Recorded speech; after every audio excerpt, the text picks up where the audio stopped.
Hey guys, PIEGUYRULZ here, and welcome back to a very special episode of Spongy Bits. In my every episode of SpongeBob Season 7 video, I said that my opinions were not final on the bottom 5 and that they would be revised at a later time. That is what is happening right now in this video. These are my finalized opinions on the worst 5 episodes of Season 7, at least for the foreseeable future. Of course, opinions can always change, but this is what I'm going with right now. You might be wondering why I didn't just have this at the end of the Season 7 video, and the honest truth is that the last thing I worked on for that video was the bottom 5. I had a deadline set and I'd been working so hard on everything that by the time I got to the point where I was doing the bottom 5, I didn't have that much time and I was exhausted. So I watched a couple of what I considered to be the worst episodes and really tried to put forth what my gut feeling felt was the worst 5 episodes of the season, and decided to just put a little addendum on that and say that yes, this will be touched up at this point. So, without further ado, here is my real bottom 5 for SpongeBob Season 7.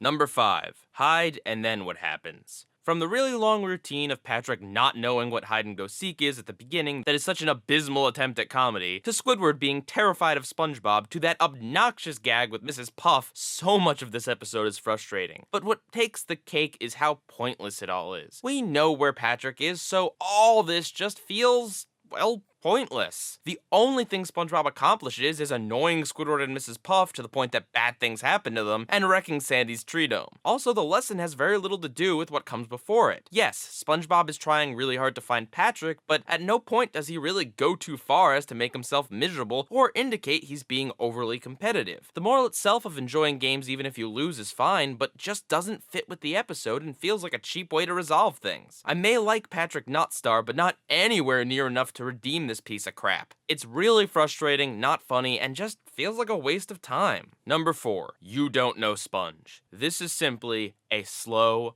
frustrating episode. The whole bit of answering questions just takes forever. We get it. SpongeBob can easily answer questions about Patrick, and Patrick knows nothing about SpongeBob. It's just dragged out for so long here when it's so unnecessary. Watching an idiot slowly answering the obvious questions wrong is just mind-numbing. We know the punchline of him getting it wrong. Heck, Squidward even points out how slow and tedious this process is. Even SpongeBob answering the questions correctly takes forever. This is literally half the episode, and it's all in one location. SpongeBob and Patrick hardly even move, so the sequence isn't even visually interesting. Even the music they keep playing gets on my nerves. I hate this sequence so much. And the rest of the episode isn't much better. This confirms and cements that in some of these episodes, Patrick is a horrible person. He knows nothing about his best friend, and he really doesn't care. He doesn't attempt to learn, he just buys back the friendship. And SpongeBob just cries and cries about it instead of actually trying to confront Patrick or anything. This episode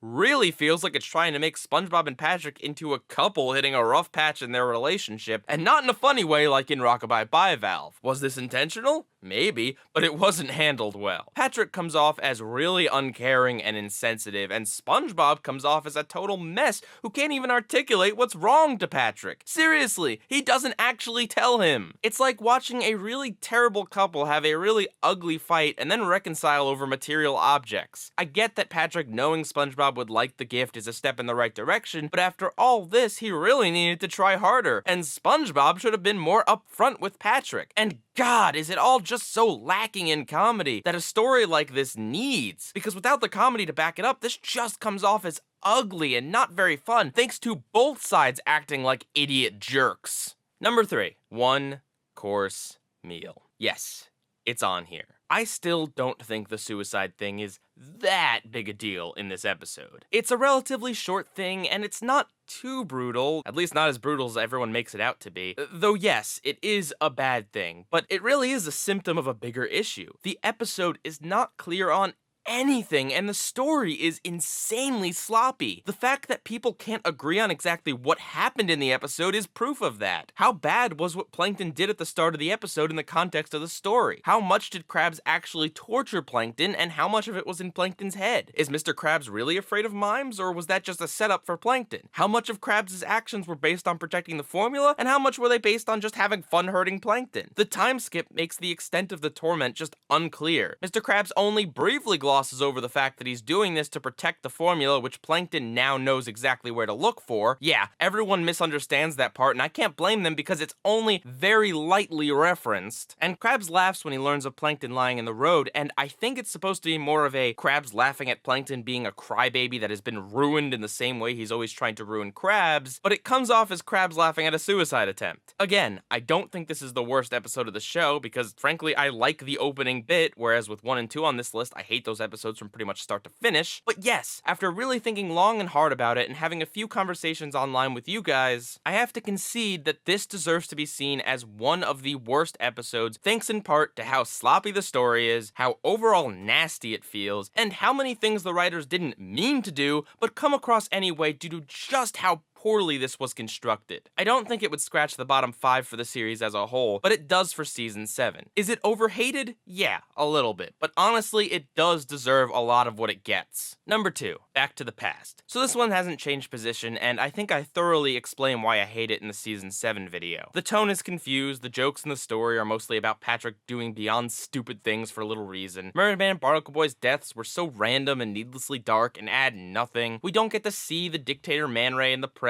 The ending is stupid, and I've seen this story done way better on The Simpsons, Kim Possible, and Danny Phantom. I give it credit for trying something different, but this came out so poorly, it makes me think they can't tell a more serious story at all, due to simply bad storytelling and a terrible job of mixing the jokes in. Also, it's extra length, making it extra bad. I know a lot of people love this, but I think it's trash. And my least favorite episode in SpongeBob Season 7 is still that sinking feeling. Now, this shocked a lot of you, and to be honest, it kinda surprised me too. The reason this episode is my least favorite in all of Season 7 is because from start to finish, I was annoyed. SpongeBob and Patrick are nothing more than giggling, brain-dead annoyances. I'm not even talking about how they treat Squidward, I'm talking about how they treat me, the audience member. There is so much of that freaking mindless giggling that it drives me up a tree. There is not an ounce of charm in SpongeBob's and Patrick's actions. They are idiots who don't even think to go around Squid's border in the back. SpongeBob's voice has that obnoxious tone to it that he sometimes gets when acting really stupid. Every single scene and joke goes on for way longer than it needs to, like Patrick choosing which yard to go to, the extended digging sequences, and Squidward looking for SpongeBob and Pat when we know they're underground. Even the background music annoys me with how frequent it is in this episode. And on top of all of that, the episode has no identity of its own. Back to the Past actually tried something different. I will give it credit for that much. But this episode is so creatively dead. We've seen SpongeBob and Patrick run around and annoy Squidward a lot. And the only gimmick to it is the underground, which, as I've already said, we had in Chum Caverns. And there is no other interesting twist to it beyond the fact that they are digging. Some might argue that how forgettable it is would make it better than other episodes on the list, but that's the thing. Even though I forget about what happens in the episode because of how samey and slow it all is, the irritation sticks with me. I can't give it an ounce of credit for originality or effort. The story is slow and nothing remotely new, and the gags get drowned out in the giggling and obnoxiousness. I hate this episode a lot, and I actually feel like Squidward when watching this, and that is not a good thing. That's why it's number 1.